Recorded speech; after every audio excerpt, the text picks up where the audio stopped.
Church, and good morning to all those on Zoom. Welcome to the Somerset West Church of Christ, and this is the hour of Bible study, and we are thankful for that our life has been spared and that we can once again enter into the presence of our Lord and Savior Jesus Christ. Yes, we are still busy with the book of Romans, and taking us now into the third stage of chapter 12. And from there we can learn that the Apostle Paul took his time, and so we also will not hurry through it because there's so many lessons to learn from it. But I first want to apologize also for my late entrance. Well, I don't know if the clocks were wrong or I was procrastinating. Then it was looking for a jack, then it was looking. And I didn't have the vehicle. I last drove the vehicle last Sunday, and since that time it was not under my guard. It was under the family, most particular my son. And something just said, look at the petrol gauge. And there I noticed that there was hardly any petrol in the vehicle, and so I had to turn off from my route and get myself to a garage, because I have learned so many times that it takes you maybe 5 minutes to get to a garage and put in petrol.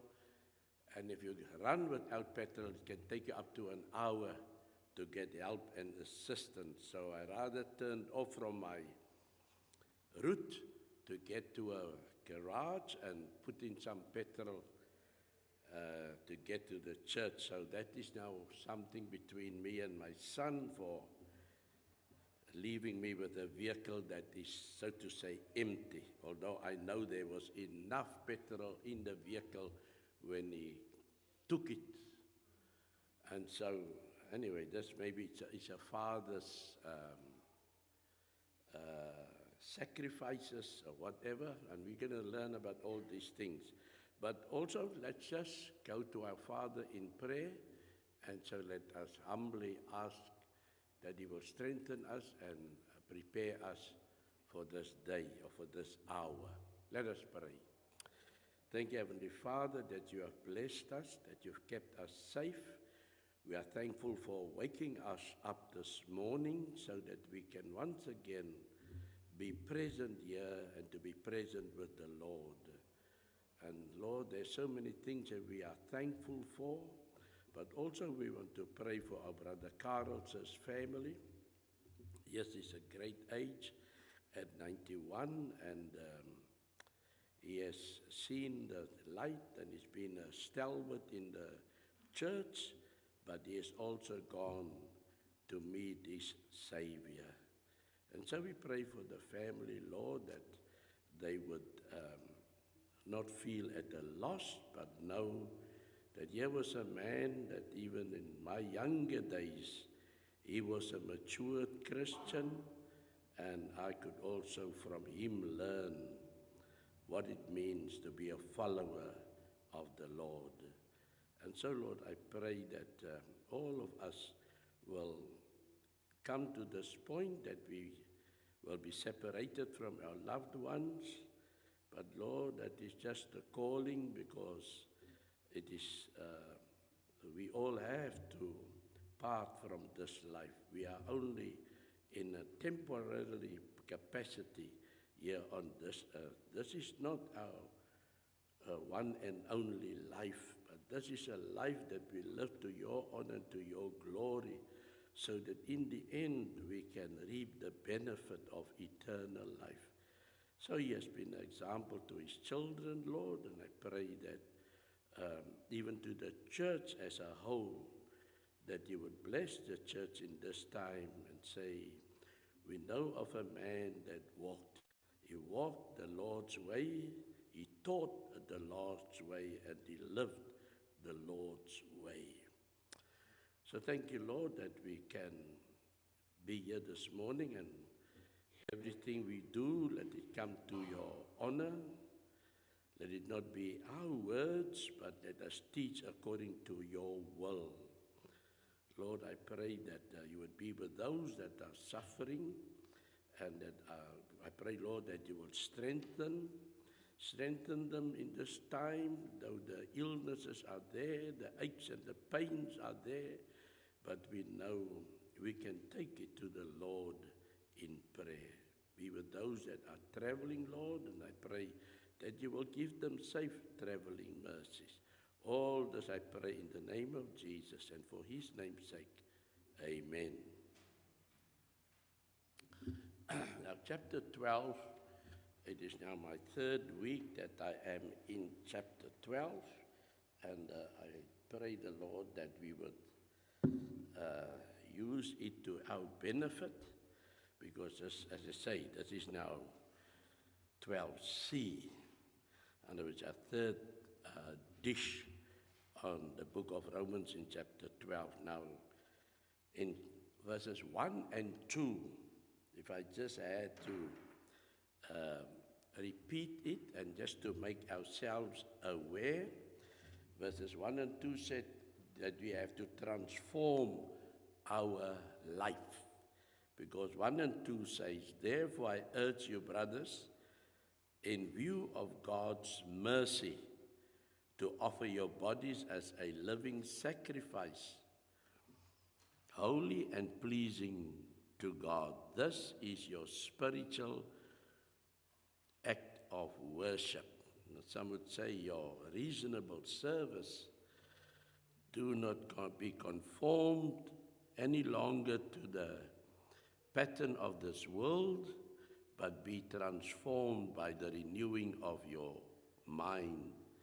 Then you will be able to test and approve what God's will is, his good, pleasing, and perfect will.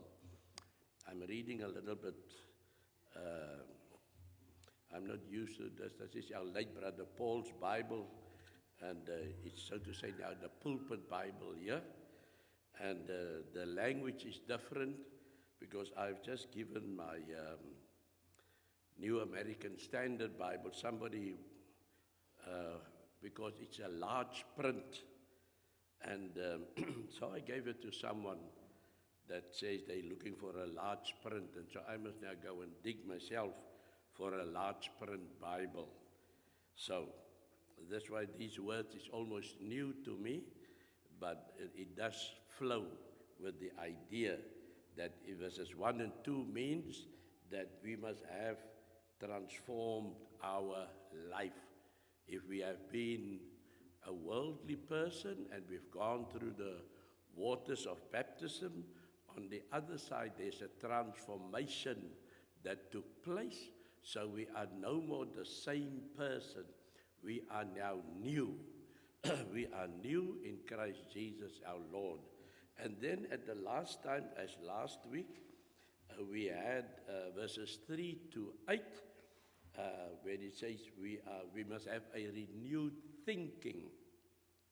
Now, in verses 3 to 8, if I just read verses 3, it would say, for by the grace given me, I say to every one of you, do not think of yourself more highly than you ought to, but rather think of yourself with sober judgment in accordance with the measure of faith God has given you. So there is a renewed thinking now. What we do find, if we have to dig into it, is that the Apostle Paul is addressing the church in Rome, and the church was made up of Jewish Christians and Gentile Christians. Now, the Jewish Christians were obedient to the law of Moses, and they lived and died by the law of Moses. But now with the renewed life, this transformed life from being obedient to the law of Moses to being obedient to the law of Christ, they must have a renewed thinking. Then on the other hand, we have the Gentile Christians that were idol worshippers before. Now, idol worshippers mean they did abominations in the presence of God. Yet, when the gospel was preached unto them, they obeyed the gospel, and it's a new light that came into their mind. It was a renewed way of thinking. In other words, they came to the conclusion that they are no more going to worship idols or statues or gods that has eyes but they cannot see, ears but they cannot hear, even legs but they cannot walk. That's out of the Bible. I think it's the book of Jeremiah that described them like that. Even we can remember when David had the tabernacle and they sinned by applying the wrong method of transportation, because the ark had to be carried by the Levites, the priests, and everything was made possible so that they conveniently carried the ark. And what did David do? He made a very brand new wagon, and he brought oxen that has never pulled in any cart, and he thought in his way that would please God. And when the ark came to a place of stumbling, what's his name? Uzzah. So I'm not sure of the name now, but he stretched out his hand to stable the ark so that it don't fall off the wagon. And unfortunately, he was struck dead at that moment. And because of that catastrophe that took place, the fear came into David, and so they had it left there on this. No, I'm wrong now. They were in a war, and so they took hold of the ark, the Philistines, I think, and they took it to their temple. And the next morning when they came into the temple, they saw that their God, this idol, were laying face down on the floor, and he was demolished. And fear came into those people also because of the true and living God. So this is the history of the Gentile Christians, that they come from an idol worship capacity, but now even their way of thinking must change. And therefore also, as we go on, if we read even verses 4, we would say, just as each of us has one body with many members, and these members do not all have the same function, so in Christ we, who are many, form one body, and each member belongs to all the others. And then he talks of we have different gifts according to the grace given us. If a man's gifts is prophesying, let him use it in proportion to his faith. And so we can see there is gifts that was mentioned here, like prophesying, there is serving, there is teaching, there is encouraging, there is contributing, and there is leadership.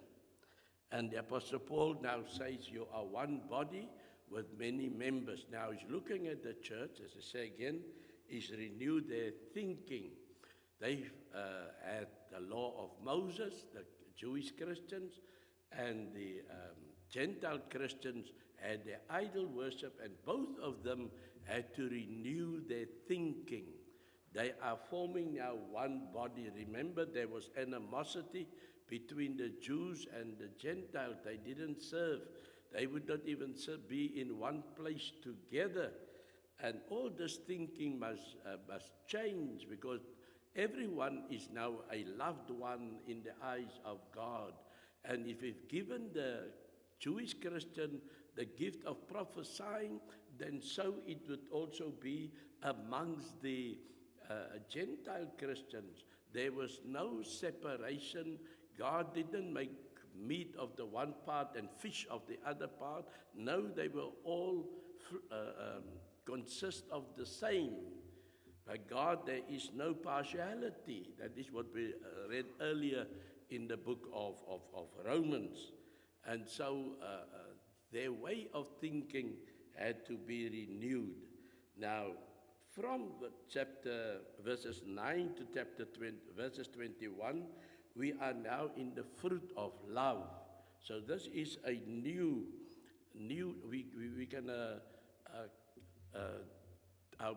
conclude with this, where the Apostle Paul now saying they need to transform their life. They have to renew their thinking. Just on renew their thinking, an example which the Apostle Paul uses is what we find in the book of chapter 11 of Romans, is where he uses the olive tree. And then he said, God cut off those branches that did not want to be part of him. They did not want to accept the new thinking. Let me put it like this. They did not transform themselves so that they can accept their neighbor. So God cut them off and left them to dry on the ground. Then he took the wild olive tree and he grafted the Gentiles into the same olive tree. And now the Apostle Paul says, you that have been grafted in, do not be haughty. Do not boast against the other branches that are still in. You know, it's like a horse with blinkers on, and we just see one way. We have to have a world view. Or maybe they are scoffing against the branches that has been cut off. And so Paul says, you know, just as easy as God has grafted you into, you that was a wild olive tree, just as easy as God has grafted you in, God can easily cut you off and put back those that has been cut off. And it would be a natural effect. So this is what he was saying when it comes to the different functions of the body. Do not be haughty, do not be boastful against the other part of the body of Christ. So we are now in the verses 9, and it says, love must be sincere. Now, let me just get now to my...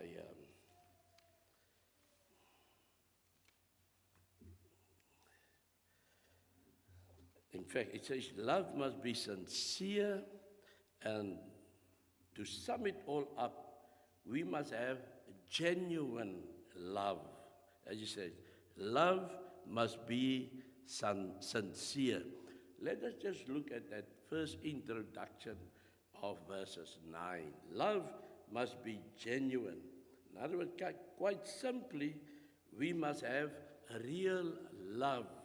Our love must not be a fake love. We must really, remember, we are transformed and we have a new way of thinking. So when it comes to love, we do not point fingers. When you was a Gentile and I was a chosen child of God, maybe the Jew would say.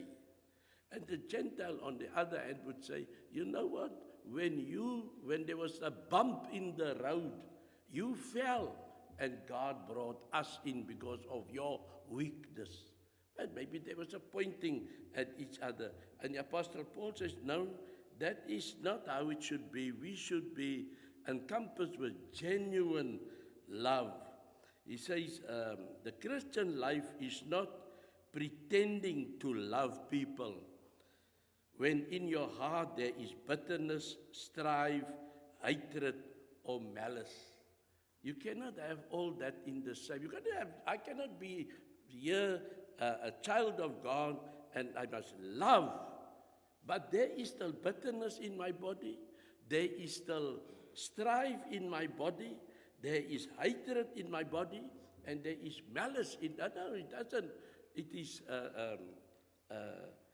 it's going to fight. Or in Afrikaans, het sal bots met mekaar. You will not be genuine. Jesus' command to love one another and to love our neighbor was not to be fake. Now I know we have a problem in South Africa about neighborliness. In fact, it seems like this neighborliness comes from the times of the Jews, from the time of Christ, when Christ had to ask, well, who is my neighbor?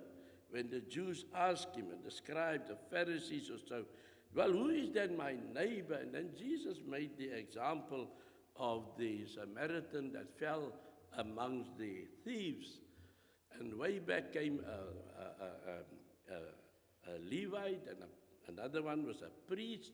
These were the people that were working in the temple, and they didn't want to dirty their hands. And so they walked a wide circle around the fallen one. And then Jesus then asked them, so who was his neighbor? When the Samaritan came along and he bound up this man, put him on his donkey, and even paid the innkeeper and say, when I come back, I will sort out everything, all extra expenses with you. Who is your neighbor? Because surely the Samaritan showed love towards the one that fell amongst the thieves. And they weren't prepared to say the Samaritan, because the Jews, just to say the word Samaritan was like defiling of their lips, if I have to use that word this morning. They would not use that word Samaritan, because they felt the Samaritan is an insult to God. And the one that showed mercy to, or kindness to the robber, they didn't even say the Samaritan.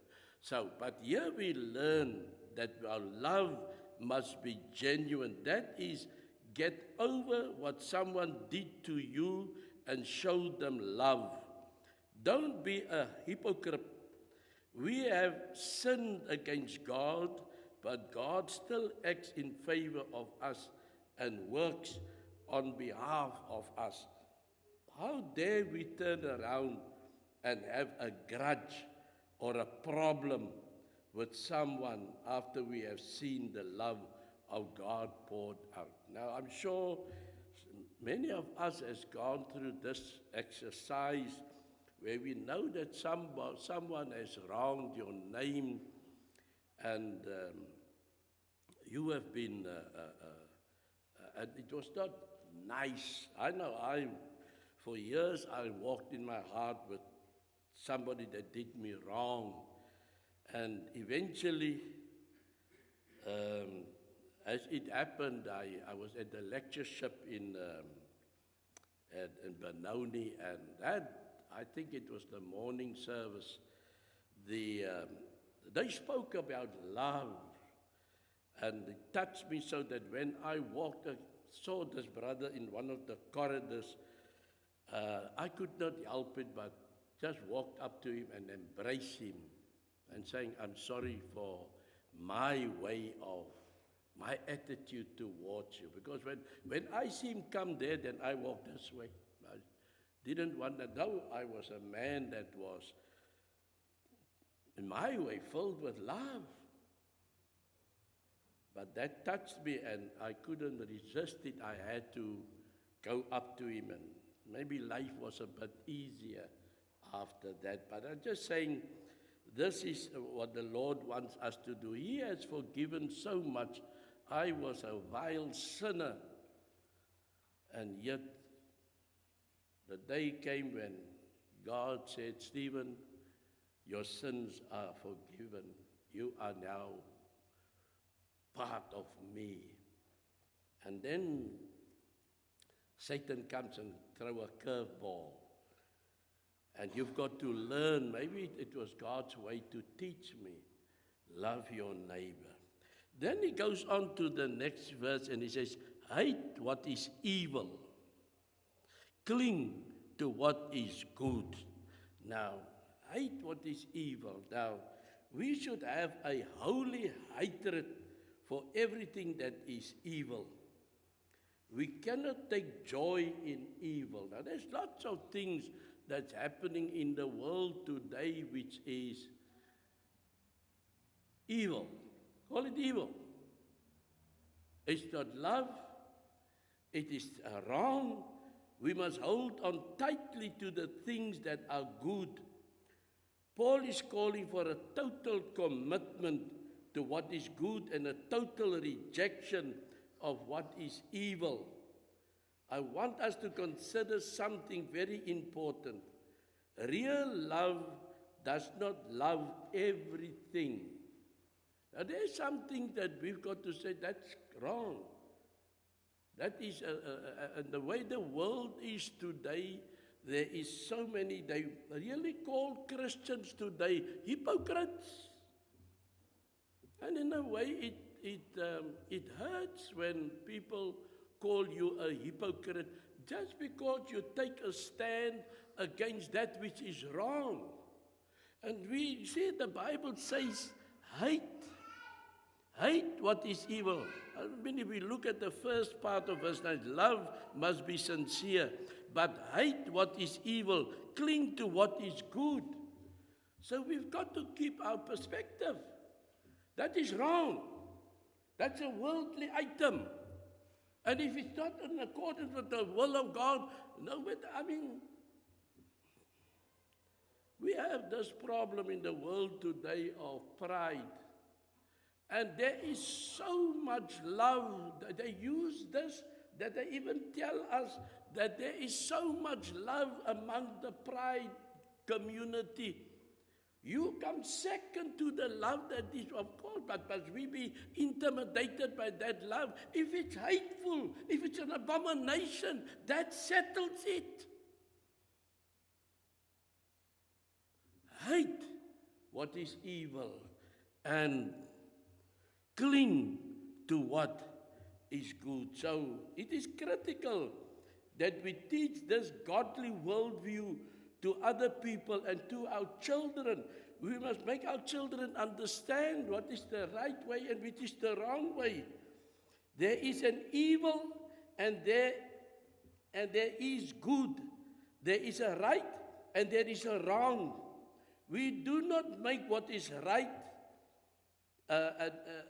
wrong. We do not make what is right, and we must know what is wrong. Good and evil is not subjective to our desires and knowledge. God and evil, good and evil exist. They're both out there, but we need to keep the standard. What is wrong is wrong. God says He hates evil. And then people come and say, but these people are so good. Millions are spent so that we, as the children of God, must take off our blinkers and have a better view. Of course, if you are, always I remember, when they kill a gang leader, when they kill somebody that has contaminated the neighborhood, and he's a big drug lord or whatever it is. But this man knows how to do good. So to get the community under his, on his side, he's a very good man.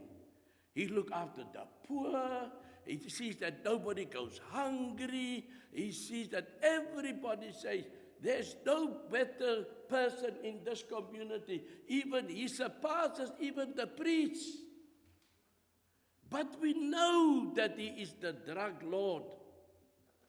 Must that good deeds of him take away that he is, I have to say that God hates him because he's destroying lives. There's only camouflage the other one. He's got to make so much money that he can give to the poor. Wrong is wrong, and good is good. It says, you must be sincere, love must be sincere, hate what is evil, cling to what is good, be devoted to one another. Be devoted to one another. Love with love. Love is not merely a thought or a principle. Love is to be shown to people. Love is not a thought. Love is not a feeling. Love is not an emotion. Love by doing. Demonstrate your love. The lips can, they say, in Afrikaans, they say, die tong het nie 'n been, hy klap soos hy wil. For our English listeners, I don't know how you say it in English, but the tongue don't have a bone. It just clack, clack, clack, it just talk. You see? So, many can say, I'm a good person. I do good things. But can we see it? Love by doing, show brotherly affection to one another. This is a call for acts of kindness towards others. Do good things for each other. We all too often are consumed with ourselves and thinking about what people are doing for us. Such thinking destroys love and community among God's people. Worship is typically thought of in this light. People are thinking about what they are going to get out of it. That is the motivating factor. What am I going to get out of it? That's how politicians, they want to do good, but only as long as there's something coming out of it.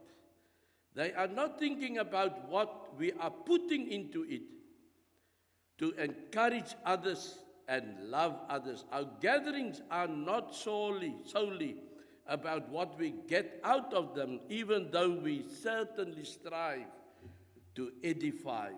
But we need to think about how can we show kindness and love to each other with these opportunities. As it says, be devoted to one another in brotherly love. Honor one another above yourselves. We must outdo one another. I need to hurry up. Honor one another above yourselves. We need to outdo one another when it comes to love, when it comes to kindness, when it comes to show that we have the fruit of love built up in ourselves. Say, honor one another, verses 11, never be lacking in zeal, but keep your spiritual favor or fervor. It says we must not be slothful, never be lacking in zeal. We lack, we have lost our view, and we are only there to please ourselves. Lacking in zeal means we are failing in our commitment as a Christian. Be zealous, not lazy with God.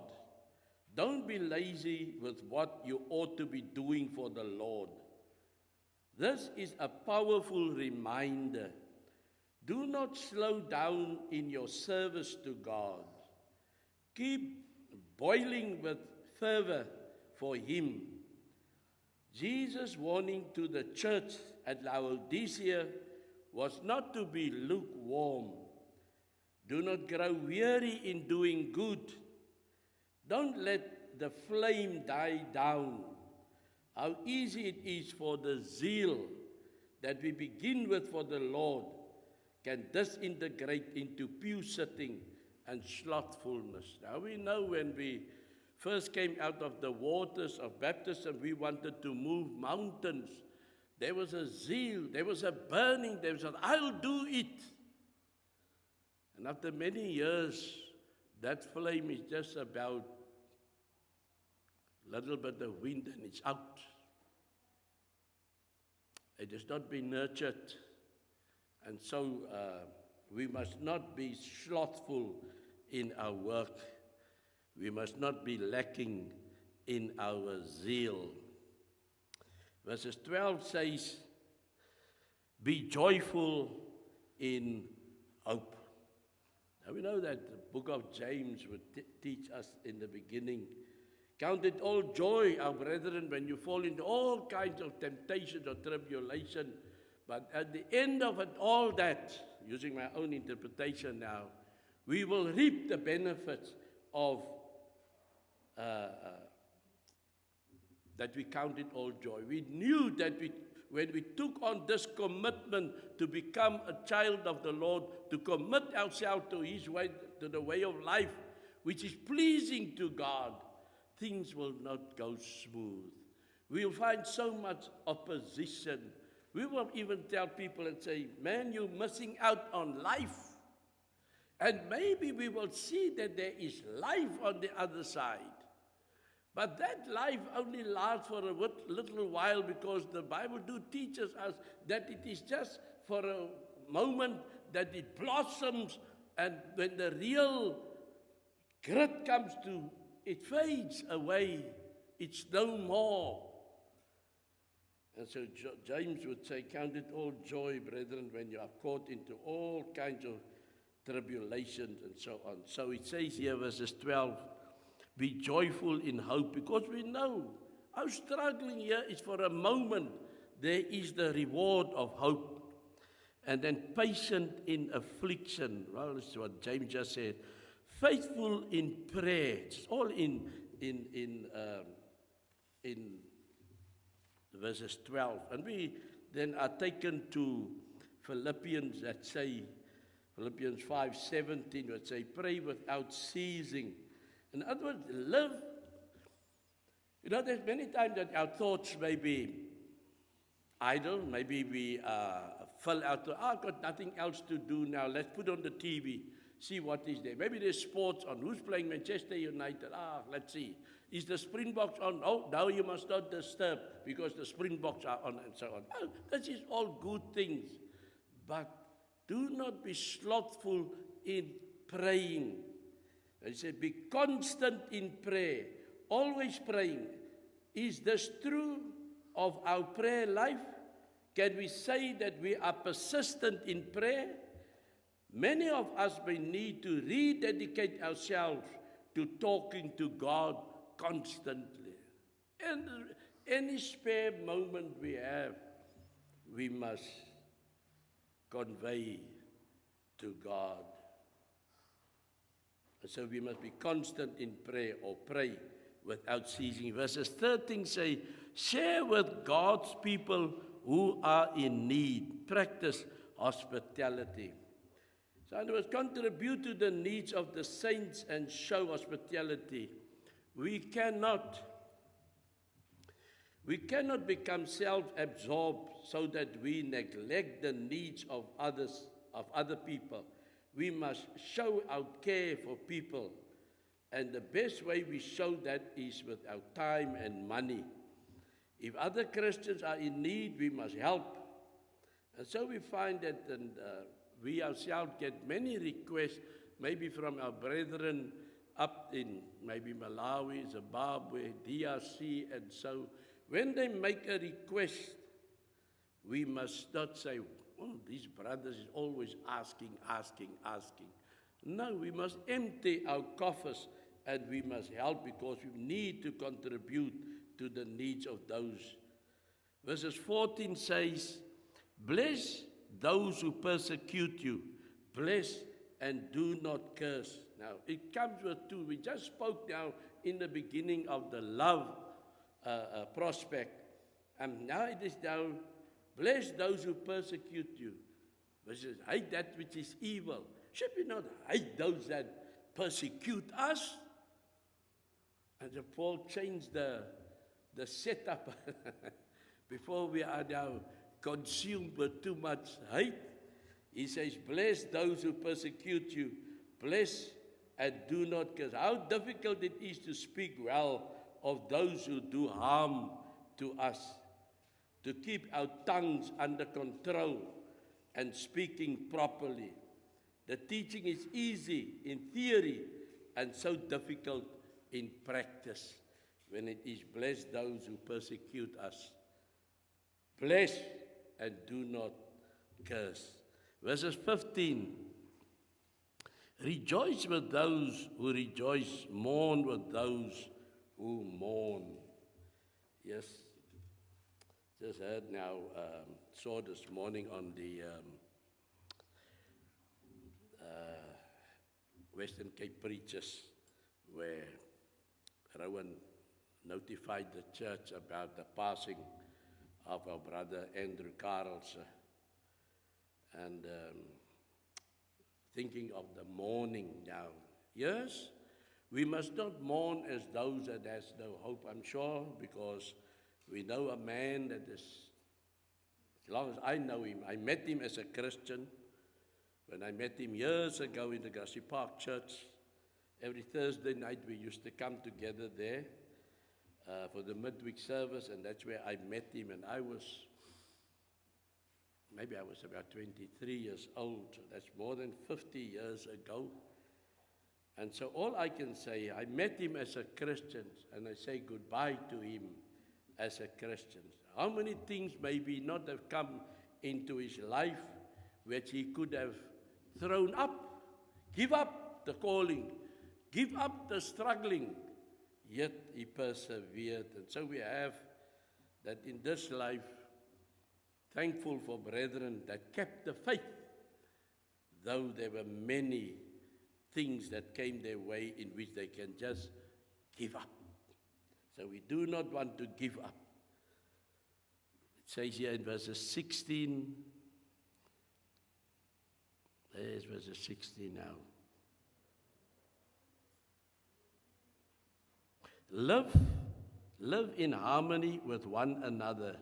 Do not be proud, but be willing to associate with people of low position.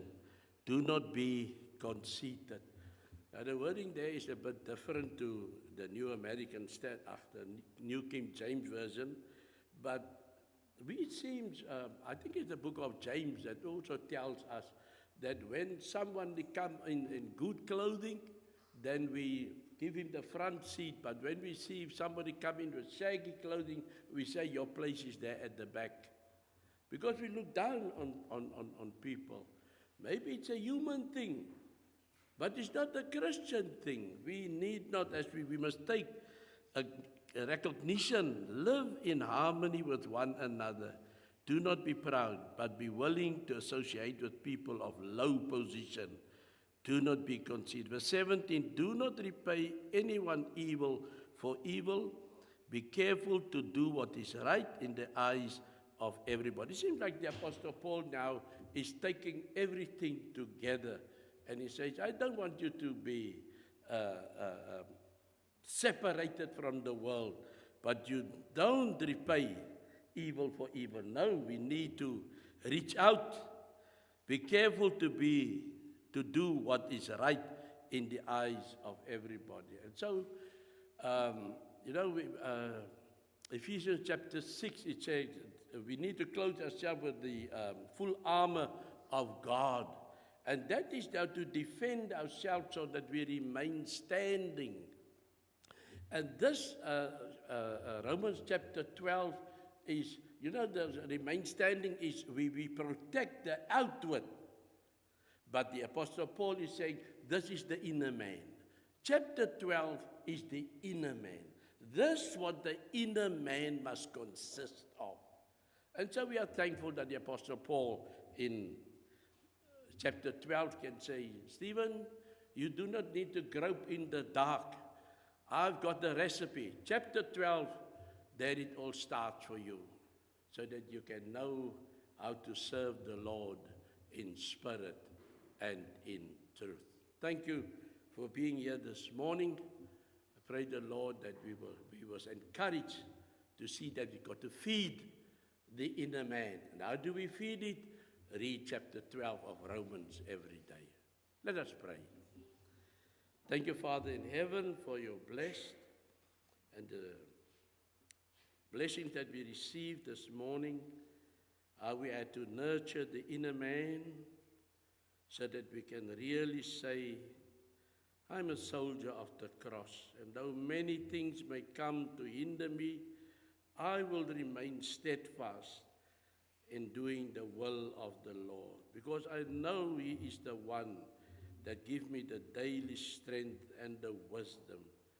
I pray, Lord, if we are struggling, that you will renew our strength so that we can continue steadfastly, so that we can say like the book of James say, consider it all joy when we go through many trials and tribulations. Help us, Lord, to demonstrate this true spirit of Christianity. In the name of Jesus I pray. Amen.